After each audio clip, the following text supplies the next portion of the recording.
Literally, buyers are going to have to pay their own buyer's agent commission. This is crazy.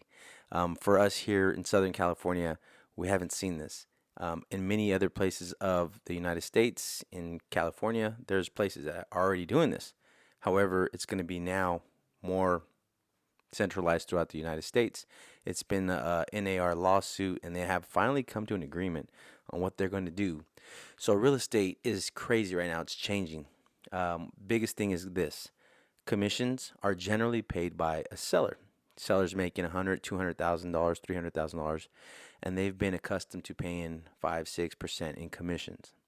So now what's going to happen is the seller is only responsible to pay 2%, 3%, whatever is negotiated on the contract. And no longer will we advertise on the MLS how much a seller is willing to pay a buyer's agent to bring a well qualified buyer and from the beginning to end close a transaction.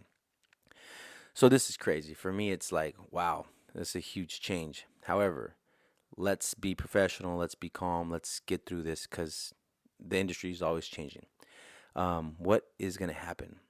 So, one of the biggest things is now we have to have a buyer's representation form filled out, completely signed, and it's going to outline how much the buyer is willing to pay the buyer's agent, also the duties of a buyer's agent to his buyer, the responsibilities. So, this is going to be presented, signed prior to going out to show property.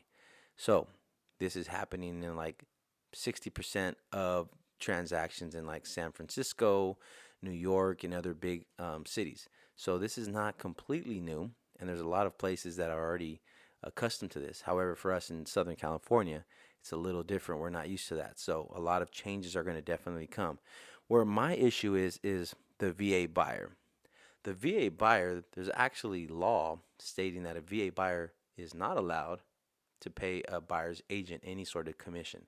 So what's going to happen to a VA buyer who's used to paying zero in down payment, very little fees, and then they're expected to now pay a buyer's agent when it's not even legal? So the DOJ, in my opinion, really screwed this one up, and they should have thought twice before passing this or getting this proposed for passing. NAR has their agreement in place that they're willing to move forward on. So it's interesting to see what's going to truly come from all this. It's not set in stone, but it's right around the corner, and definitely real estate is going to change.